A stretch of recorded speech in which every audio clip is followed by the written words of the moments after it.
আজকের ভিডিও শুরু করছি পরম করুণাময় আল্লাহর নামে। আপনাদের সবাইকে স্বাগতম সিরাতে নবী সাল্লাল্লাহু আলাইহি ওয়াসাল্লাম এর সিরিজের তৃতীয় পর্বে। আজকে আমরা জানব প্রিয় নবীজি সাল্লাল্লাহু আলাইহি ওয়াসাল্লাম এর জন্ম ও শৈশবের কথা, যার আগমনে আলোকিত হয়েছিল ধরণী। চলুন ফিরে যাই 1400 বছর আগের আরবের এক বরকতময় সময়ে।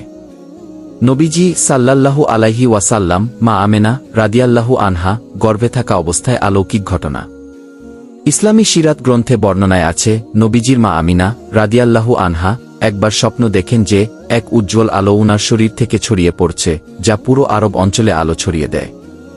এই স্বপ্ন ছিল নবীজির সাল্লাল্লাহু আলাইহি ওয়াসাল্লাম আগমনের মর্যাদার এক ইশারা।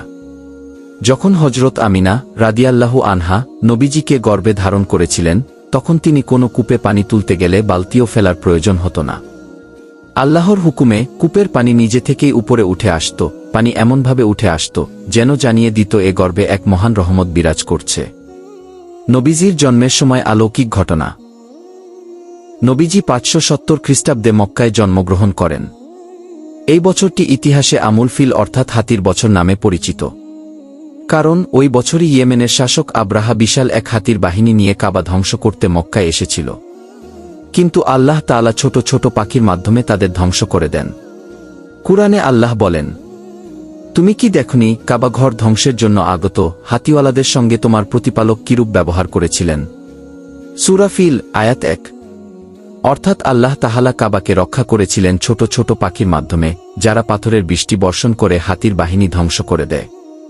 মা আমিনার গর্ভে নবীজি ছিলেন এক বিশেষ আলো। হাদিসে এসেছে, আমিনা রাদিয়াল্লাহু আনহা বলেন, আমি দেখলাম আমার গর্ভ থেকে এমন এক আলো বের হল, যাতে সিরিয়ার প্রাসাদ পর্যন্ত আলোকিত হয়ে গেল। মুসনাদ আহমদ। নবীজি সাল্লাল্লাহু আলাইহি ওয়াসাল্লাম এর পিতা আব্দুল্লাহ উনার জন্মের আগেই ইন্তেকাল করেন। মা আমিনা রাদিয়াল্লাহু আনহা নবীজিকে জন্ম দেন, কিন্তু খুব বেশি দিন আদর করতে পারেননি। অল্প বয়সেই নবীজি মা বাবা দুজনকেই হারান। এরপর উনাকে লালন পালনের জন্য দেওয়া হয় এক দয়ালু নারী হালিমা সাদিয়া রাদিয়াল্লাহু আনহা এর কাছে। নবীজি সাল্লাল্লাহু আলাইহি ওয়াসাল্লাম উনার ঘরে আসার পর দরিদ্র পরিবারটি হয়ে যায় বরকতে ভরপুর। শুকনো জমি হয়ে ওঠে সবুজ। যে উটুনি আগে দুধ দিত না, সে এখন দুধে ভরে দেয় পাত্র। এতেই প্রমাণ মেলে তিনি ছিলেন বরকতময় অতিথি।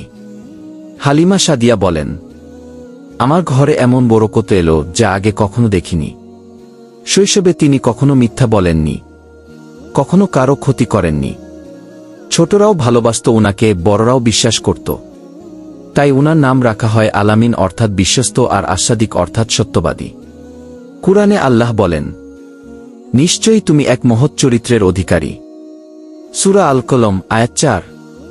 আল্লাহ তাআলা আরও বলেন, আমি আপনাকে সমগ্র বিশ্ববাসীর জন্য রহমত হিসেবেই প্রেরণ করেছি।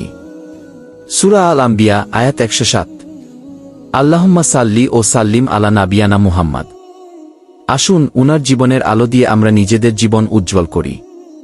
তিনি আমাদের পথপ্রদর্শক এবং হৃদয়ের সবচেয়ে প্রিয় ভালোবাসা। পরবর্তী পর্বে জানব নবীজির সাল্লাল্লাহু আলাইহি ওয়াসাল্লাম এর যৌবনকাল ও বিবাহের গল্প।